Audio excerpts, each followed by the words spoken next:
दीन है और राय की कदरदानी। और मैं समझता हूँ कि चूँकि उनकी सफ़ीर मोहतरम की किताब बड़ा मुफस्सल हुआ, मैं उसको इजाफ़ा नहीं करना चाहूँगा। शहीद कायद के हवाले से मैं इतना कहूँगा कि आश सईदन व मात सईदन। ज़िंदगी में जो उन्होंने रहा, जो जिस अंदाज में उन्होंने रहनुमाई फरमाई और कौम की रहबरी की, वो अपनी मिसाल आप है। बड़े मुश्किल हालात में, बड़े मुश्किल दौर में उन्होंने कौम को एक सही समत की तरफ रहनुमाई फरमाई, जिसमें मिल्लत इस्लामिया को कामयाबी और कामरानी हासिल हुई। बहुत से पहलू हैं, बड़ी तफसीली गुफ्तगू हो सकती है, वक्त नहीं है। असल मसला इनकलाब इस्लामी का है, जिसको साम्राज्य ने तस्लीम नहीं किया, क्योंकि ये साम्राज्य के दायरे से खुरूज का पैगाम था। और फिर साम्राज्यी कोशिशों के नतीजे में इस इनकलाब को, इसके हक़ाइक़ को, इसके रोशन चेहरे को गुबार आलूद करने की कोशिश की गई। रहबर की शहादत से ये तमाम चीज़ें ख़त्म हुई और बहुत रहबर इनकलाब के हक़ाइक़ सामने आए, वाज़े हुए और उसका रोशन चेहरा सामने हुआ। और ये वाज़े हुआ कि इनकलाब किसी के सामने झुकने के लिए तैयार नहीं, किसी जालिम निज़ाम और किसी समझौते वाले निज़ाम का हिस्सा बनने के लिए तैयार नहीं। ये खुलासा मैं कह रहा हूँ, बड़ी तफसीलात है।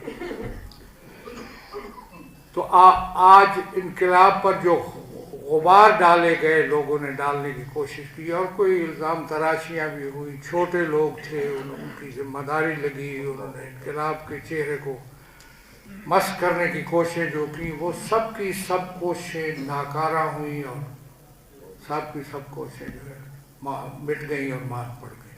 अब इनकलाब अपनी पूरे रोशन चेहरे के साथ, पूरे हक़ाइक़ के साथ लोगों के सामने है। उसका सबसे ज़्यादा क्योंकि शहीद रहबर पाकिस्तान के बारे में इतना जानते थे जितना आप और हम नहीं जानते। हम उतना नहीं जानते हैं जितना पाकिस्तान के बारे में, पाकिस्तान की बाफ्त के बारे में, पाकिस्तान की सियासत के बारे में, इज्तिमा के बारे में, तशय्यो के बारे में, उसकी कैफियत के बारे में रहबर जानते थे। क्योंकि मैं इस चीज़ को शायद इस बात का और उनकी मुलाकातों में जिस बातें हुई, तो उनकी इस शहादत से जितना फ़ायदा यहाँ हुआ पाकिस्तान में, हमें इस मुल्क के अंदर हर पहलू से, शायद किसी और कौम ने या ख़ुद मिल्लत ईरान ने इतना बहुत फ़ायदा हुआ मिल्लत ईरान को। ज़ाहिर है तो वो जो जिस तरीके पे उन्होंने साबित कदमी दिखाई और उस साबित कदमी से जो ज़िल्लत और रुसवाई मिली, ये दूसरा पहलू है। मैं भी वो भी बड़ी चीज़ें, लेकिन जो यहाँ पे हमें फ़ायदा हुआ वो चीज़ें जो वो फ़िरकावारियत या जो फ़िरक़ों के अंदर कशीदगी या वो सिलसिला था, वो ख़त्म हुआ। बल्कि इंसानियत की वहदत हमारे सामने आई उनकी शहादत से। इतना असर हुआ कि इंसानियत मुत्तहिद हुई और इंसानियत के अंदर इस सिलसिले में एक फ़िक्र, एक सोच और एक बात सामने आई। और पाकिस्तान के अंदर जितने भी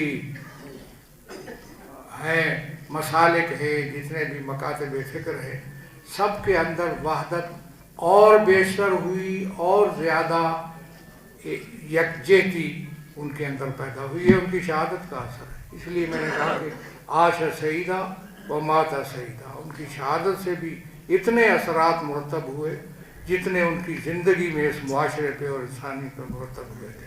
شہید کی جو موت ہے وہ قوم کی حیات ہے، شہید کی جو موت ہے وہ قوم کی حیات ہے۔ اس لیے اس وحدت کو، اور آپ نے سنا کہ کس طریقے پہ پاکستان کی شیعہ علماء اور عوام نے راہبری کی اتباع کی اور اس کا ساتھ دیا، اس کی حمایت کی۔ امام خمینی رضوان اللہ علیہ، امام خامنائی قدس سرہ، ان کی خدمت میں، امام خمینی کی حمایت میں تھے پاکستان کے علماء اور عوام اور شیعہ عوام تمام۔ میں شیعوں کے خلاف بات کرتا ہوں، دوسرے لوگ بھی ان کے معتقد تھے۔ اور اسی طریقے امام خامنائی کی راہبری اور رہنمائی سے ہم مستفید ہوئے، اور اسی طرح ہماری تائید اور حمایت حاصل ہوگی راہبر معظم سید مجتمع خامنائی دامن ظلہ کو۔ اللہم صلی علی محمد۔ اس لیے میں یہ سمجھتا ہوں کہ ان کی شہادت سے، ان کی زندگی سے ہمیں اپنے اندر وحدت اور اتحاد کو مضبوط کرنا چاہیے۔ بڑے بڑے امور پہ، بڑی باتوں پہ اصولی طور پر ہمیں متحد ہونا چاہیے، ایک موقف ہمارا ہونا چاہیے۔ بڑے بڑے مسائل میں، تشیع کو جو مسائل درپیش ہیں، رہبر کے فرمان پر جان بھی قربان ہے۔ اور یہی ہم درس حاصل کر سکتے ہیں ان کی زندگی سے بھی اور ان کی شہادت سے بھی، کہ اپنے صفوں کے اندر زیادہ سے زیادہ اتحاد پیدا کریں، زیادہ سے زیادہ جو مین اور بڑے مسائل ہیں ان کے اندر یکجہتی ہونی چاہیے، ہم فکری ہونی چاہیے۔ ہمارا ماٹو ہی یکجہتی اور ہم آہنگی ہے۔ ہم جہتی اور یکجہتی اور ہم آہنگی ہوگی تو وہ راستہ صحیح ہوگا اور روشن ہوگا۔ اگر کسی شخص میں یا گروہ میں یکجہتی اور ہم آہنگی کا فقدان ہے تو اس کا ساتھ دینا جو ہے وہ مشکل ہوگا۔ میں دعا کرتا ہوں بار اللہ ہم پہ اپنی رحمت اور برکت نازل فرما۔ شہید راہبر کے درجات، شہید راہبر ان کے ساتھی شہداء، عوام جو بے گناہ شہید ہوئے ایران میں، پاکستان کے جو شہداء ہیں، سب شہداء کے بارے میں ان کی درجات میں بلندی فرما۔ قاتل و مجرموں کو جلد کیفر کردار تک پہنچا۔ ہماری صفوں کے اندر اتحاد و وحدت کو استحکام اور فروغ عنایت فرما۔ ہمارے دلوں میں جو حاجات ہیں تو حلیموں کی ذات صدور ہے پوری فرما۔